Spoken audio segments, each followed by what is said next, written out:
ರಾಘವೇಂದ್ರ ಸ್ವಾಮಿಗಳ ಪತ್ನಿ ಸ್ವಾಮಿಗಳ ಜೊತೆ ಇರಲು ನಿರಾಕರಿಸಿ ಬಾವಿಗೆ ಹಾರಿ ಸಾವನ್ನಪ್ಪಿದ್ದು ಯಾಕೆ? ರಾಘವೇಂದ್ರ ಸ್ವಾಮಿಗಳ ಹಂತ ತಪ್ಪಾದರೂ ಏನಿತ್ತು? ಅಷ್ಟಕ್ಕೂ ರಾಘವೇಂದ್ರ ಸ್ವಾಮಿಗಳು ಜೀವಂತವಾಗಿಯೇ ಬೃಂದಾವನ ಪ್ರವೇಶ ಮಾಡಿದ್ದು ಯಾಕೆ? ಇಂಥ ಅಚ್ಚರಿ ಸಂಗತಿಗಳನ್ನು ಈ ವಿಡಿಯೋದಲ್ಲಿ ನೋಡೋಣ. ನೀವು ಕೂಡ ರಾಯರ ಭಕ್ತರಾಗಿದ್ದರೆ ರಾಯರಿದ್ದಾರೆ ಅಂತ ಕಮೆಂಟ್ ಬಾಕ್ಸ್ನಲ್ಲಿ ಕಮೆಂಟ್ ಮಾಡಿ.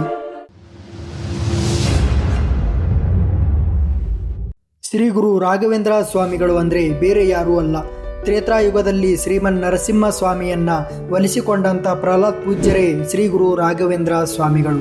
ರಾಯರು 1595ನೇ ಇಸ್ವಿಯಲ್ಲಿ ತಮಿಳುನಾಡಿನ ಭುವನಗಿರಿ ಎಂಬ ಗ್ರಾಮದಲ್ಲಿ ತಿಮ್ಮಣ್ಣ ಭಟ್ ಮತ್ತು ಗೋಪಿಕಾಂಬೆ ಎಂಬ ದಂಪತಿಗಳಿಗೆ ಇಬ್ಬರು ಮಕ್ಕಳು.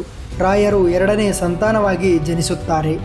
ರಾಯರು ವೆಂಕಟೇಶ್ವರ ಸ್ವಾಮಿ ಅನುಗ್ರಹದಿಂದ ಜನಿಸಿರುವುದರಿಂದ ಇವರನ್ನು ವೆಂಕಟಾಚಾರ್ಯ ಅಥವಾ ವೆಂಕಟ ಭಟ್ ಎಂದು ಕರೆಯುತ್ತಿದ್ದರು. ಚಿಕ್ಕ ವಯಸ್ಸಿನಲ್ಲಿ ಅತಿ ಬುದ್ಧಿವಂತರಾದ ರಾಯರು ತಮ್ಮ ತಂದೆ ತಾಯಿಯನ್ನು ಕಳೆದುಕೊಳ್ಳುತ್ತಾರೆ. ನಂತರ ಇವರು ತಮಿಳುನಾಡಿನ ಮದುರೈನ ಕಡೆಗೆ ತಮ್ಮ ಪಯಣವನ್ನು ಬೆಳೆಸುತ್ತಾರೆ. ಮದುರೈನಲ್ಲಿ ತಮ್ಮ ಸೋದರ ಮಾವನಾದ ನರಸಿಂಹಾಚಾರ್ಯರೊಡನೆ ತಮ್ಮ ಪ್ರಾಥಮಿಕ ಶಿಕ್ಷಣವನ್ನು ಮುಗಿಸುತ್ತಾರೆ. 1614ರಲ್ಲಿ ಪ್ರಾಥಮಿಕ ಶಿಕ್ಷಣ ಮುಗಿಸಿ ನಂತರ ಸರಸ್ವತಿಯವರೊಡನೆ ವಿವಾಹ ಕೂಡ ನಡೆಯುತ್ತದೆ. ಆ ಸಮಯದಲ್ಲಿ ರಾಘವೇಂದ್ರ ಸ್ವಾಮಿಗಳ ಆರ್ಥಿಕ ಪರಿಸ್ಥಿತಿ ಚೆನ್ನಾಗಿರಲಿಲ್ಲ. ಮದುವೆಯಾದ ನಂತರ ಕೂಡ ರಾಯರು ತಮ್ಮ ಶಿಕ್ಷಣವನ್ನು ಮುಂದುವರಿಸುತ್ತಾರೆ. ಕೆಲವು ವರ್ಷಗಳಲ್ಲಿ ಎಲ್ಲ ವೇದೋಪನಿಷತ್ತುಗಳನ್ನು ಕಲಿತು ತಮಗಿಂತ ಹಿರಿಯರನ್ನು ಮಠಾಧೀಶರನ್ನು ವಾಗ್ವಾದದಲ್ಲಿ ಸೋಲಿಸುತ್ತಾರೆ. ಹೀಗೆ ಒಂದು ದಿನ ರಾಯರ ಸ್ವಪ್ನದಲ್ಲಿ ದರಿದ್ರ ದೇವತೆಯು ಬಂದು ಕೆಲವು ವರ್ಷಗಳ ಕಾಲ ನಿನ್ನ ಕರ್ಮವನ್ನು ಕಳೆಯಲು ನಾನು ನಿನ್ನೊಂದಿಗೆ ಇರುತ್ತೇನೆ ಎಂದು ರಾಯರಿಗೆ ಹೇಳುತ್ತಾರೆ. ಹೀಗಾಗಿ ವೆಂಕಣ್ಣ ಭಟ್ರವರಿಗೆ ಬಡತನವು ಶುರುವಾಗುತ್ತೆ. ಅದು ಎಷ್ಟರ ಮಟ್ಟಿಗೆ ಅಂದರೆ ಎಷ್ಟೋ ಸಲ ತಮ್ಮ ಮನೆಯಲ್ಲಿ ಊಟ ಮಾಡಲು ಆಹಾರವಿಲ್ಲದೆ ಹೆಂಡತಿ ಮಕ್ಕಳ ಜೊತೆ ಉಪವಾಸ ಇರಬೇಕಾದ ಪರಿಸ್ಥಿತಿ ಕೂಡ ನಿರ್ಮಾಣವಾಗಿತ್ತು. ಅಂತಹ ಪರಿಸ್ಥಿತಿಯಲ್ಲಿಯೂ ಕೂಡ ವೆಂಕಣ್ಣ ಭಟ್ರವರು ದೇವರ ಮೇಲೆ ನಂಬಿಕೆಯನ್ನು ಬಿಡಲಿಲ್ಲ. ಹೀಗೆ ಒಂದು ದಿನ ವೆಂಕಟನಾಥರಿಗೆ ಒಂದು ಸಮಾರಂಭಕ್ಕೆ ಹೋಗಲು ಆಹ್ವಾನ ಬರುತ್ತೆ. ಆಗ ಅವರು ಹೆಂಡತಿ ಮಗುವಿನೊಂದಿಗೆ ಆ ಸಮಾರಂಭಕ್ಕೆ ಹೋಗ್ತಾರೆ. ಆದರೆ ಆಹ್ವಾನ ಕೊಟ್ಟವರು ಇವರಿಗೆ ಗೌರವ ಕೊಡದೆ ಗಂಧವನ್ನು ತೆಗೆಯಲು ಹೇಳ್ತಾರೆ. ಅದಕ್ಕೂ ಬೇಸರ ಮಾಡಿಕೊಳ್ಳದ ವೆಂಕಟನಾಥರು ಆ ಕೆಲಸಕ್ಕೂ ಗೌರವ ಕೊಟ್ಟು ಗಂಧವನ್ನು ತೆಗೆಯೋಕೆ ಶುರು ಮಾಡ್ತಾರೆ. ಗಂಧವನ್ನು ತೆಗೆಯುವಾಗ ಅಗ್ನಿ ಸೂಕ್ತವನ್ನು ಪಠಿಸುತ್ತಾ ಗಂಧವನ್ನು ತೆಗೆಯುತ್ತಾರೆ. ಆ ಶ್ರೀಗಂಧದ ಲೇಪನವನ್ನು ಅತಿಥಿಗಳು ತಮ್ಮ ಮೈಗೆಲ್ಲ ಹಚ್ಚಿಕೊಂಡಾಗ ಆ ಗಂಧದ ಲೇಪನದಿಂದ ಮೈಯೆಲ್ಲ ವಿಪರೀತವಾಗಿ ಉರಿಯೋಕೆ ಶುರುವಾಗುತ್ತೆ. ಆಗ ವೆಂಕಟನಾಥರಿಗೆ ಈ ಸಮಸ್ಯೆಯನ್ನು ಹೇಳಿಕೊಂಡಾಗ ವೆಂಕಟನಾಥರು ಮತ್ತೊಮ್ಮೆ ವೈದ್ಯಕೀಯ ಮಂತ್ರವನ್ನು ಪಠಿಸುತ್ತಾ ಶ್ರೀಗಂಧದ ಲೇಪನವನ್ನು ಮತ್ತೆ ಸಿದ್ಧಪಡಿಸ್ತಾರೆ. ಆ ಲೇಪನವನ್ನು ಹಚ್ಚಿಕೊಂಡಾಗ ಅವರ ದೇಹದ ಉರಿ ಕಡಿಮೆಯಾಗುತ್ತೆ. ಆಗ ಆಹ್ವಾನ ಮಾಡಿದವರಿಗೆ ತಮ್ಮ ತಪ್ಪಿನ ಅರಿವಾಗಿ ವೆಂಕಟನಾಥರಿಗೆ ಅವರೆಲ್ಲರೂ ಕ್ಷಮೆ ಕೇಳ್ತಾರೆ. ಆದರೆ ವೆಂಕಟನಾಥರಿಗೆ ಗೊತ್ತಿರುವುದಿಲ್ಲ, ಅವರಿಗೆ ತಿಳಿಯದೆ ಅವರಲ್ಲಿ ಮಂತ್ರ ಸಿದ್ಧಿಯಾಗಿತ್ತು ಅಂತ. ನಂತರ ವೆಂಕಟನಾಥರು ತಮ್ಮ ಹೆಂಡತಿ ಸರಸ್ವತಿ ಜೊತೆಗೆ ಕುಂಭಕೋಣ ಮಠಕ್ಕೆ ಹೋಗಲು ನಿರ್ಧಾರ ಮಾಡ್ತಾರೆ. ಈ ಘಟನೆ ಆದ ನಂತರ ರಾಯರು ಮತ್ತು ತಮ್ಮ ಹೆಂಡತಿ ಸರಸ್ವತಿಯವರ ಜೊತೆಗೆ ಕುಂಭಕೋಣ ಮಠವನ್ನು ತಲುಪುತ್ತಾರೆ. ಅಲ್ಲಿ ಸುಧೀಂದ್ರ ತೀರ್ಥರು ತಮ್ಮ ಶಿಷ್ಯ ರಾಯರನ್ನು ಕಂಡು ಬಹಳ ಸಂತೋಷದಿಂದ ಅವರನ್ನು ಆಹ್ವಾನಿಸುತ್ತದೆ. ಹೀಗೆ ಕುಂಭಕೋಣದಲ್ಲಿ ವಿದ್ಯಾಪೀಠವನ್ನು ನಡೆಸಲು ಮುಂದಾಗ್ತಾರೆ. ಆವಾಗ ಅವರ ಆರ್ಥಿಕತೆ ಸಹ ಸುಧಾರಿಸುತ್ತದೆ. ಇದಾದ ನಂತರ ಶ್ರೀರಾಯರಿಗೆ ಲಕ್ಷ್ಮೀನಾರಾಯಣಾಚಾರ್ಯ ಎಂಬ ಪುತ್ರನೂ ಸಹ ಜನಿಸುತ್ತಾನೆ. ಹೀಗೆ ಒಂದು ದಿನ ಸುಧೀಂದ್ರ ತೀರ್ಥರ ಕನಸಿನಲ್ಲಿ ಶ್ರೀಮನ್ ವೆಂಕಟೇಶ್ವರ ಸ್ವಾಮಿ ಬಂದು ರಾಯರಿಗೆ ದೀಕ್ಷೆಯನ್ನು ನೀಡುವಂತೆ ಹೇಳುತ್ತಾರೆ.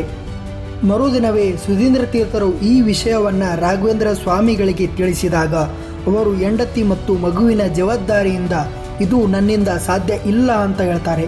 ಆದರೆ ತಮ್ಮ ಸ್ವಪ್ನದಲ್ಲಿ ಸಾಕ್ಷಾತ್ ಸರಸ್ವತಿ ದೇವಿಯೇ ಒಂದು ಸನ್ಯಾಸತ್ವವನ್ನು ಸ್ವೀಕರಿಸುವಂತೆ ತಿಳಿಸಿದಾಗ ತಮ್ಮ ಮನಸ್ಸನ್ನು ಬದಲಾಯಿಸಿಕೊಂಡು 1621ರಲ್ಲಿ ತಂಜಾವೂರಲ್ಲಿ ತಮ್ಮ ಗುರುಗಳಾದ ಸುಧೀಂದ್ರ ತೀರ್ಥರ ಸಮ್ಮುಖದಲ್ಲಿ ಸನ್ಯಾಸತ್ವವನ್ನು ಸ್ವೀಕರಿಸುತ್ತಾರೆ.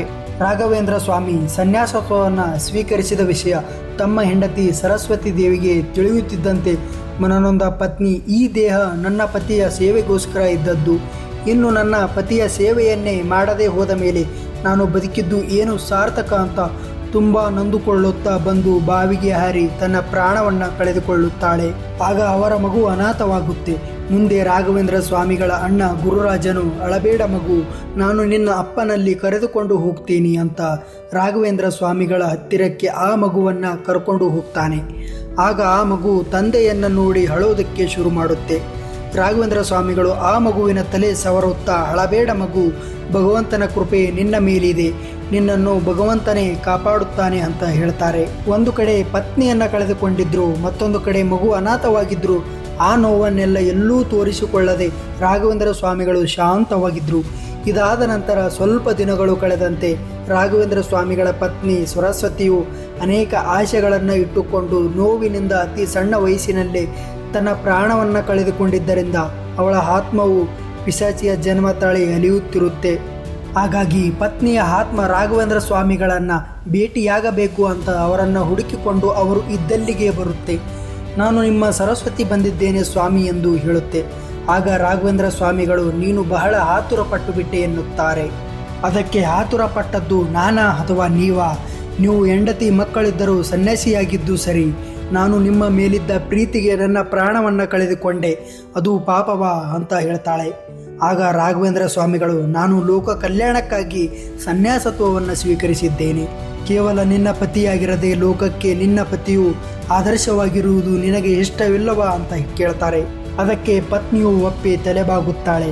ಆಗ ತನ್ನ ಪತ್ನಿಯು ಈ ರೀತಿ ಪಿಶಾಚಿಯಾಗಿ ಅಲಿಯುವುದನ್ನು ಸಹಿಸದೆ ತೀರ್ಥವನ್ನು ಅವಳ ಮೇಲೆಸೆದು ಅವಳ ಆತ್ಮಕ್ಕೆ ಶಾಂತಿ ಸಿಗುವಂತೆ ಮಾಡುತ್ತಾರೆ. ವೀಕ್ಷಕರೇ, ಇದಷ್ಟು ರಾಘವೇಂದ್ರ ಸ್ವಾಮಿಗಳ ಜೀವನ ಚರಿತ್ರೆಯಾಗಿತ್ತು.